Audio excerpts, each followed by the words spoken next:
Now, 66 young people from East Port of Spain were chosen to participate in training in a series of disciplines related to the construction industry. This comes as the East Port of Spain Development Company launched its Education to Production Construction Skills Training Program. And here to tell us more about it is MP for Laventil East Movar and the Minister in the Ministry of Housing and Urban Development, Mr. Adrian Leonce. Mr. Leonce, good morning. Thank you so much for joining us on Now. And thanks for having me. Of course. Now, Minister, what is the Education to Production Skills Training Program?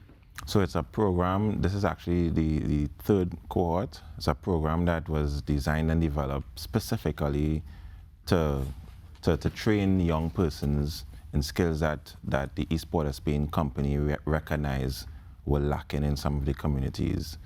So a number of small projects are carried out within the community, and there was a great need for certain skills to be developed. So what was this whole program was designed where young persons within the East Port of Spain area, which comprises of 19 communities, were invited and encouraged to develop their skills.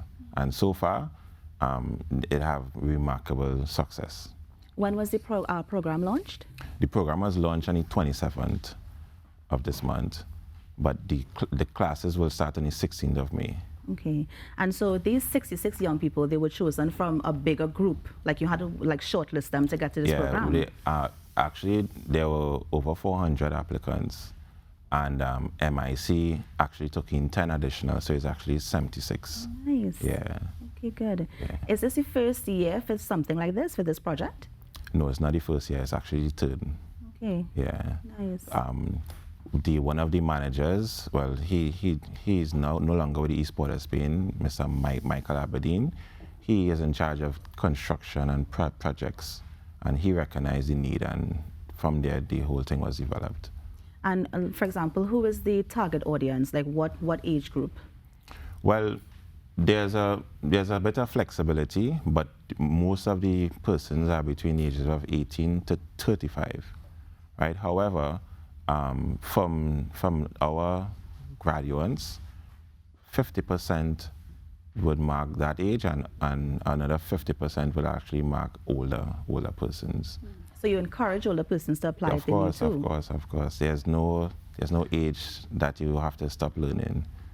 You know, what we try to focus on is ensuring that persons within the East Port of Spain community benefit from this. Because that was going to be my next question. It's only for persons in the East Port of Spain community? It's not only for persons, but they would get priority. And because of the large number of persons that would have seek to get in the program, we have a criteria to prioritize persons within the East Port of Spain community. We see what we want to encourage a lot of young people interested in developing their own business, you know, and they will be exposed to persons with the high level of skill. You know, the lecturers consist of master craftsmen, you know, who would have been trained abroad and developed this skill in a particular way where they understand the theory, not just the theory, but the practical. So when they go out in the field, they don't just follow what somebody is doing. They understand what they're doing, they understand why they're doing what they're doing, and they develop best practices. So with the work, the output of the development within the community would be of a higher standard and a better quality. Now, how will the program be rolled out? Is it that it's going to be a school-type system where they're going to have to clock in at a certain time, do practical work, get exams, that sort of thing? Yeah, so it's going to be a structured program that the NESC and the MIC already developed, and they would have 80% more practical and about 20% in theory. So it's a more practical course. And what are some of the skills that the students can obtain from this program? So there's carpentry, there's plumbing, there's welding, there's electrical, there's masonry.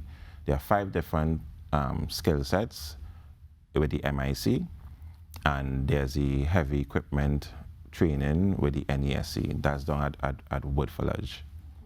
Yeah. Now, Minister, as you mentioned, NEC is a partner in this. Yes. They as well would have had their own course. Why did you think it was important for the ministry to get involved and do something in addition to what they're already doing?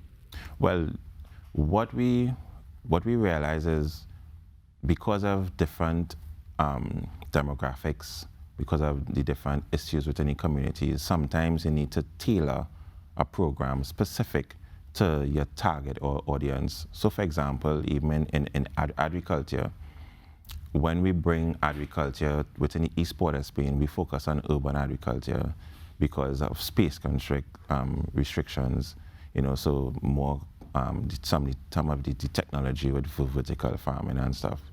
So we develop programs specific to the particular issues that are experienced within the East Port of Spain.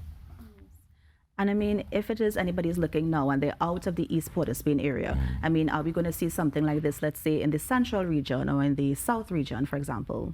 Yes. What we are doing really is solving issues, and the issues that we're solving is not just experienced in the East Port of Spain area. So let's say the East Port of Spain programs are pilot programs, and the success stories of these programs can then be replicated in like communities. So really and truly, once, as someone would have said, once we solve all the issues in Laventille, we solve the issues in Trinidad and Tobago, because when we address the socio-economic challenges that we face in Laventille, then we can replicate that into other communities. Nice. Now, Minister, is it only for the trainees, or anybody else can apply for this program? The trainees with respect to? The actual people in this program currently.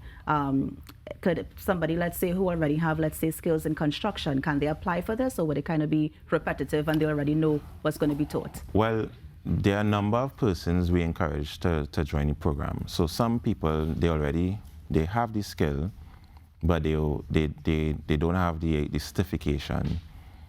Some people need to improve on the skill because they would have learned just by being on the job.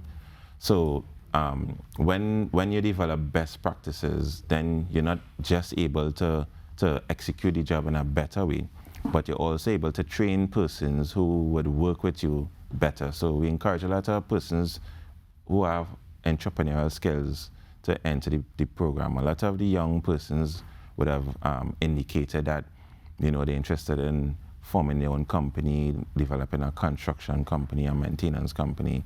And so they would have staff. They would be able to then lend the knowledge that they would have attained in the course to other persons, and actually correct persons when they see work being done in and around the area and teach them. So it's really a sharing or developing, and we encourage everybody to come and be part of it. And like that, you mentioned that entrepreneurial aspect, because I feel a lot of young people now, they are really going towards beginning their own business. Yes. And stuff like that. So I think it's an amazing program, Minister. And I was just wondering, like, if it is somebody's looking now, because this batch of students, they already been chosen for this particular project. Yes. Does the Minister have any idea when another one like this will be rolled out?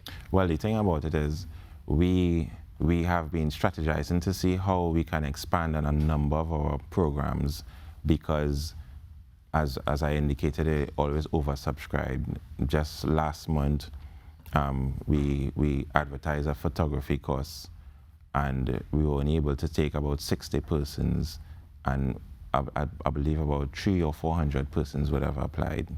So what we want to do, we want to expand on the frequency and the intake of these programs.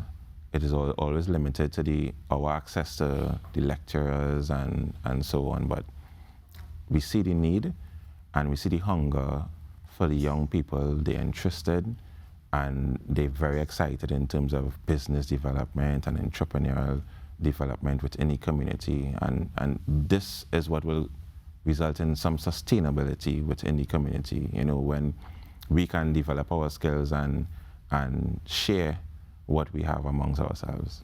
And Minister, finally, did the ministry partner with any other ministries or state agencies or NGOs with this project? Not with this particular project. We just have the NESC and the MIC, so we didn't. However, we encourage partnership. You know, a whole of government approach is always the best solution. No man is an island, you know, and so, for example, the urban agriculture, we would have synergies with the Ministry of Agriculture. They have a number of specialist skills within the ministry that would lend assistance and development for the development of that particular program.